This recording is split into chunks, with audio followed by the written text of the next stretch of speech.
Okay, are you already beginning? Yeah. It's going. Hello and welcome to Mrs. K's Foods class. Here with me are all of my students who are watching, and you can't see any of them. All right, so today we learned the biscuit method. We had a little quiz. Things are going really well. Except I'm going to need flour for the biscuit method, so I'm going to borrow the flour from over here. So I've already prepared my biscuit dough. So the things that we remember are, Griffin, we need to cut the fat into what size? Pea size. And what tool do we use to cut in the fat? Pastry blender cuts the fat. And when we do that process of cutting using shortening or some type of solid cold fat, basically we're coating little pea-sized pieces of fat with flour, and that's going to give us nice flaky layers in a biscuit or pastry that you're making. So it's kind of the same thing for scones, definitely flaky pastry or pie pastry.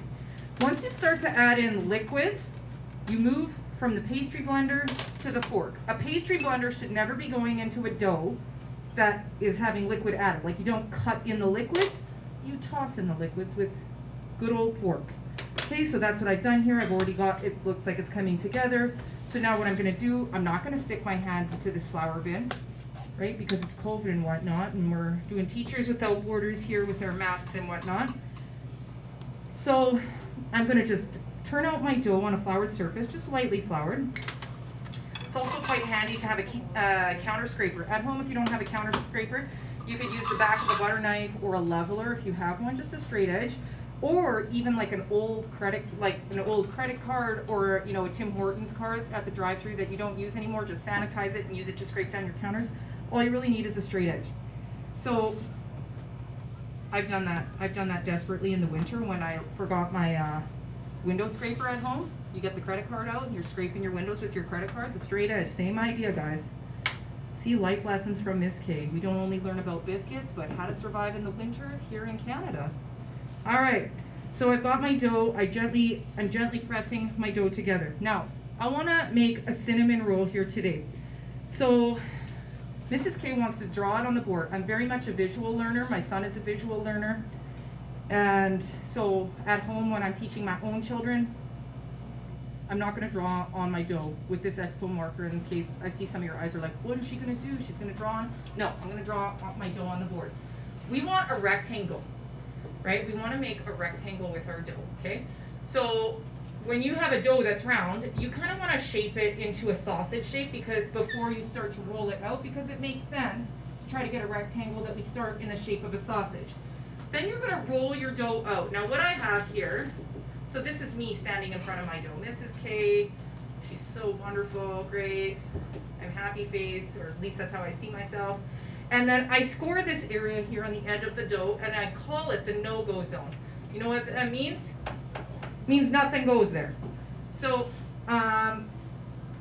hey.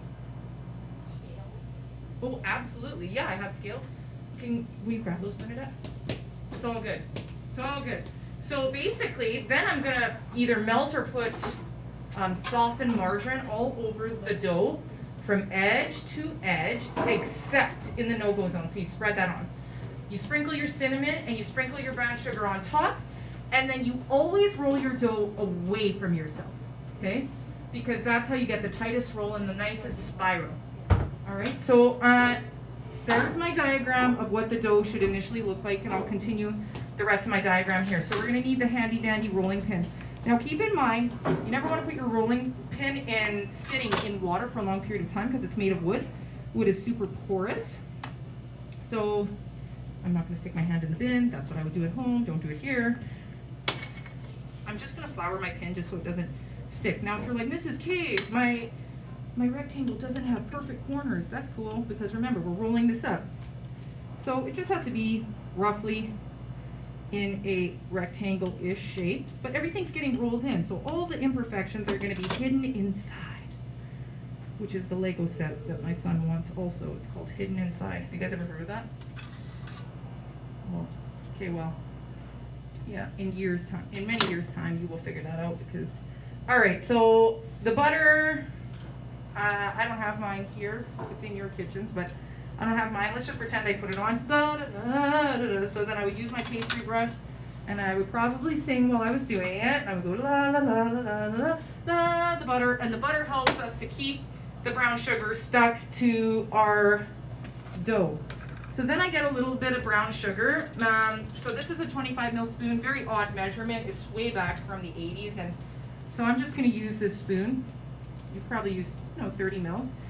And then what I'm going to do is I'm just going to gently with my hand, spread out my brown sugar. Okay. Now remember, when you guys are doing this today, none of us can be touching each other's tools. So person 1 does all of this process.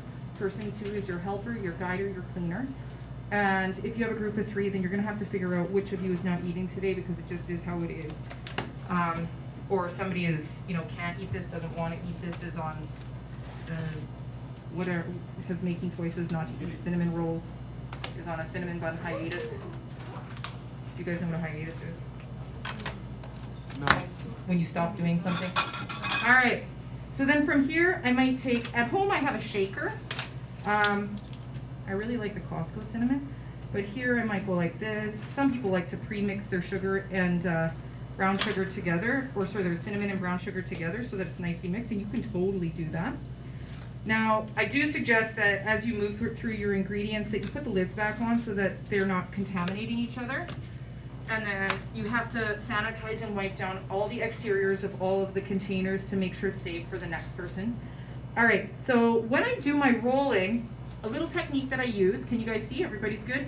You got a good visual? I pull and roll, just gently pull and roll, because this small little pull is gonna help us get a really good spiral. You guys can come up over here if you wanna see better. Yeah, totally. You're not gonna be in the camera, promise. I know I got teenagers that are like, I don't like my picture taken, except they take selfies all day. So, is that true? All right, so you pull back the dough, pull back the dough, pull back, pull and roll. I call it the pull and roll. And you go down one side, pull and roll, pull and roll, pull and roll, all the way down. And you continue, and you just do that process. Be really patient, because you want that spiral. You're putting all the love and effort. My son asked me, Mom, this cinnamon raisin bread is so good. What did you put in it? I said, son, the magic ingredient was love. And he was like, really, Mom? Yeah, he's just really sweet like that. Okay, so I'm just putting a little bit of water in my spoon. And you can either use your pastry brush, but in my home, I just use my finger, and I just gently put in the no-go zone area a little bit of water, which releases the gluten, which is basically glue. And then I push this area. It's kind of like the part on an envelope where you lick the envelope, except please don't lick the dough. It doesn't work like that. Yeah. Move the rolling pin. Oh, you need me to move the rolling Yeah. pin? See, Bridget, she's gonna work in Hollywood, likely here in the future.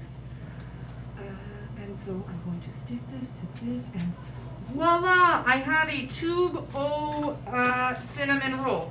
Now the part is where this is the part where we're going to score. Scoring is marking without cutting to make sure we have equal sized pieces. The pieces want to be about an inch, okay, about an inch wide, not bigger, otherwise they won't cook to the middle. Now keep in mind, this is not a yeast-based cinnamon roll. This is a biscuit-based cinnamon roll. So often what I do is I trim off the ends because I want my cinnamon roll to look beautiful.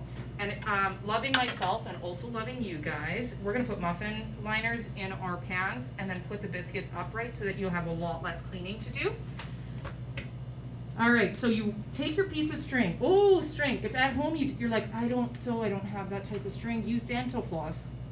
And the kids are always like, Miss Kay, but it's minty. And I was like, is it that minty that it's going to transfer onto the cinnamon bun? Doubt it. Yeah, use dental floss, or even butcher's twine would work. And you guys are like, what's butcher's twine? Oh man, we'll have to get that in another video. So I basically slide it underneath. I go to the point where I scored, and then I cross over the string over itself, and then I just pull, and then it gives me my little cinnamon roll. He's so cute. Yeah, he's so cute. A little mini cinnamon roll. Now this is beautiful and perfect for things like having coffee in the morning, as I'm sure none of you do, but Miss Kay does. I do. Morning time is my only time where I get peace. So that's why I wake up so early, so I can have, a couple hours where nobody's asking me for anything or yelling my name. Mom! Mom! Miss Kate! Miss Kate! Miss Kate! And so by the time I got here, I've got enough coffee in me and everything's all good. All right, so I've got 6 cinnamon rolls. Now, if you get one more or something, let's just make, I trimmed off his end here. We can just make a little, we'll put them beside each other. We'll just say that this one was twins. Okay, so we've got cinnamon rolls. Do we feel confident about this? Yep. Remember, we're gonna bake this at 425. I believe the baking time is around 12 to 15 minutes. We're looking for golden brown on the bottom. I bid you adieu.